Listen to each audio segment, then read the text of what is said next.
Hello people, I am the Comic Book Gamer, and today I'm going to be answering some of the most frequently answered Superman questions I see around the internet, because there are some things with Superman that on the surface level it's like, what? That doesn't make any sense, that's pretty stupid, but once you get down to the answers, you're like, okay, that makes sense. So I decided to just make a video answering some of these questions, so yeah, let's get on with it. Starting off with, why didn't all of the Kryptonians leave Krypton, or at least some of them? Because, you have the whole explanation with the fact that Jor-El was the only one that knew when he told the council, and then the Kryptonian council was like, hey, we don't believe you, you're an idiot, the planet's not going to explode, and then it does, but it's like, why didn't Jor-El and all his friends leave? Why did only, Kal-El and Kara make it off? That doesn't make any sense.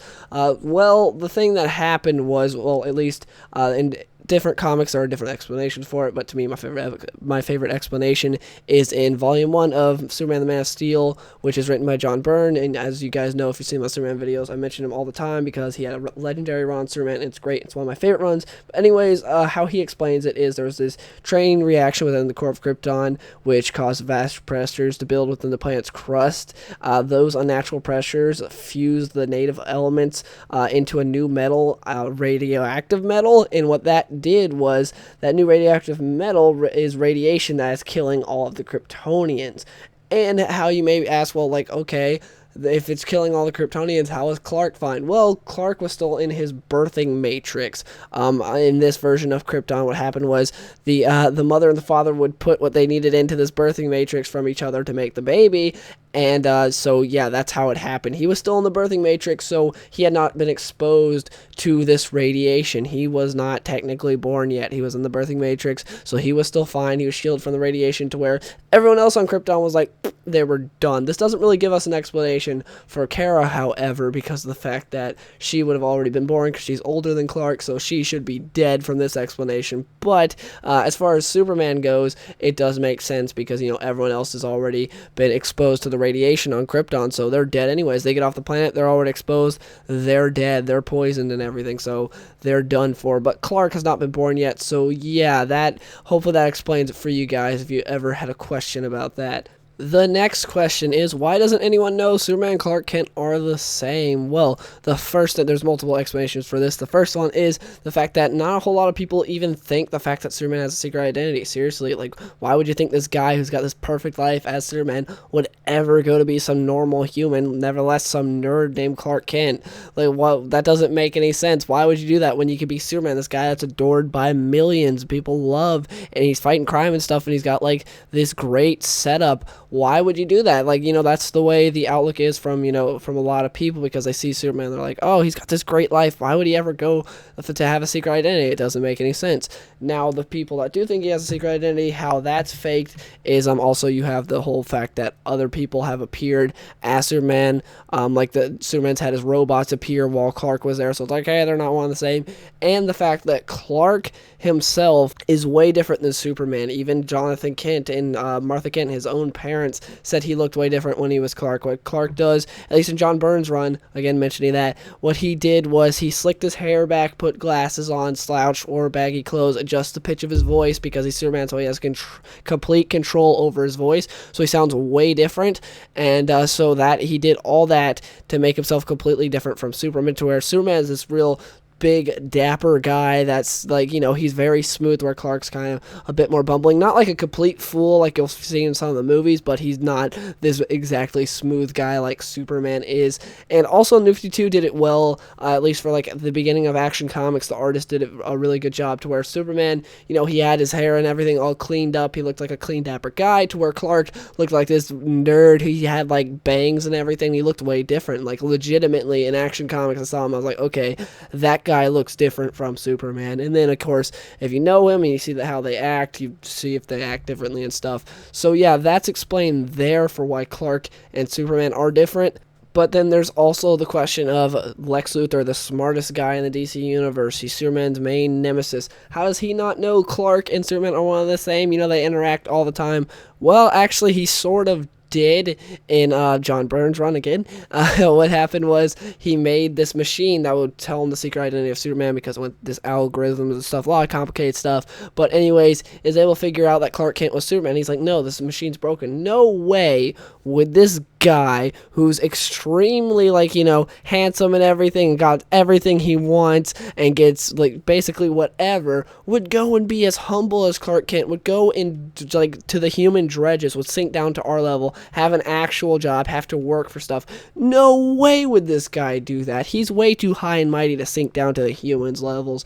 No way would Superman do that. So he's like, yeah, that's not possible. Even when he found out, because during Superman the Black Ring, which is a Lex Luthor storyline, he gains all power through a lot of stuff he goes through. But anyways, he gains, like, all the power in the universe, and he asks who Superman is. He finds out, and he's like, no way, that's Clark Kent. Where's Superman? That's not. And then he's like, okay, that's Superman. And he, like, freaks out over the fact that that is Superman, because he never would have thought of that, because that guy is so different from Clark, because one is extremely humble and everything, to where the other guy, Superman's humble as well, but in Lex's eyes, he's this big god type character who thinks he's better than everyone. And so Lex is just like, no, this guy does not, he's not humble enough to step off his pedestal down here with us humans.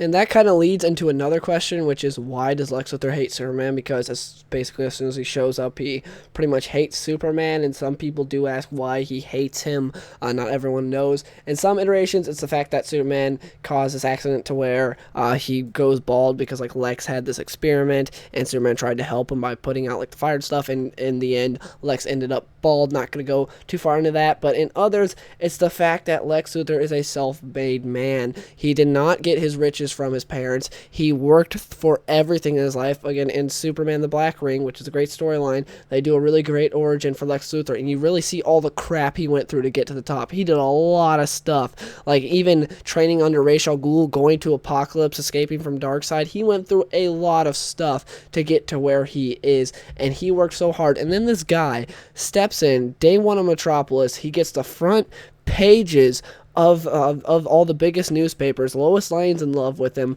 Everyone wants a piece of this guy and wants to know who he is. And that's just on day one. And he was born with these powers. He didn't work for them or anything. So Lex, self-made man, or Superman, who's this guy who was given everything from birth, or at least from Lex Luthor's perspective, that's how he sees it. He's like this guy, and he thinks that Superman is, also Superman's an alien, and he doesn't like that. He's xenophobic in that way. The fact that he does not like Superman because he's not from here, and that's why he hates Superman, because Superman, in his eyes, is everything he's not. He's this guy who was given everything, never had to work for anything, and he's an alien. He's not from here. He's not one of us. So that is why Lex Luthor hates Superman. Of course, that's, like, not going extremely in depth with it, but that is basically why he hates Superman. And the final question I'm going to answer today is, why doesn't Superman stop all petty crime? Basically everything humans do, because humans do a lot of bad things like rape and murder and stealing. Superman could probably stop all of that. Why doesn't he? Well, there are many different reasons for that, one of those being jurisdiction, because we've seen before that Superman would meddle in other countries' affairs, and those countries would go and get mad at the U.S. and be like, hey, why is your guy doing this? Because, Superman's primarily American. That's where he's stationed in Metropolis, and even though Superman has nothing to do with the government, and they would go and get mad at Superman and be like, you can't do this. And Superman's like, people are dying over there. I'm not exactly going to sit by when this stuff is happening. And so what he did was he ended up renouncing his American citizenship, because he's like, hey, I want to go and do whatever I want to try and help people. Now, as far as war goes, he always tries to stay out of those, because he sees that as he can't interfere in that. That's not his duty to interfere in war. He shouldn't be changing the tide of a battle, and many other things to that. But yeah, he doesn't interfere with war, at least generally speaking. But probably the number one reason for Superman not going around stopping all petty crime is the fact that it would drive him crazy doing so. He's not human, but he needs time to unwind. He needs time to think about things. He needs solitude. He needs some alone time sometimes, because he is Superman. He goes through all this stuff, and he needs time to think about things and to have fun. Some people may think, well, that's selfish. Why isn't he just constantly helping people? That's really selfish. Well, example A is, look at Batman, one of the most disciplined people in the DC universe, during a story that unfolded and around, I want to say it was around like issues 54, 53 through like issues 56 of Superman Batman. During that story arc, what happened was something happened with Silver Banshee to where Superman and Batman switched. Well, by that I mean Batman got Superman's powers and Superman got nothing at all. So Batman got Superman's powers, and he was like, okay, now that I have this, I can stop all crime everywhere. And he tried to. His goal was wherever there was night, he would go there and stop crime, because he's Batman, so he fights at night. And he was doing really well. He was taking down a bunch of different people, just like constantly stopping crime.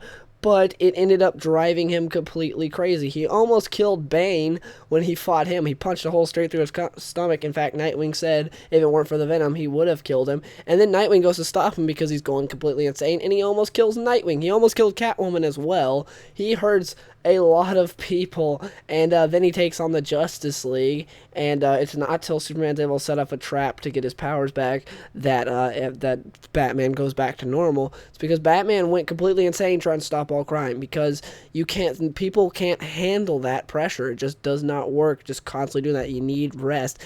Even though with Superman's powers, Batman, does not physically need rest, you do need time to actually unwind and have fun and other things. But Batman didn't understand that, because he's like, hey, now that I don't have this human body, there's just a normal human body, I don't need to rest, I don't need to eat, I don't need to do all that stuff, I can go around and just stop crime. Well, it drove him completely crazy. Superman knows not to do that, and so that's why he's not constantly stopping crime. Anyways, hope this video was helpful to you guys if you ever had any questions, because some of this stuff without answers is just like, that doesn't make any sense. Like, why didn't all the Kryptonians leave Krypton? Stupid. But anyways, with the answers, it makes sense and everything. So yeah, hope you guys enjoyed the video, and if you did, please give it a like.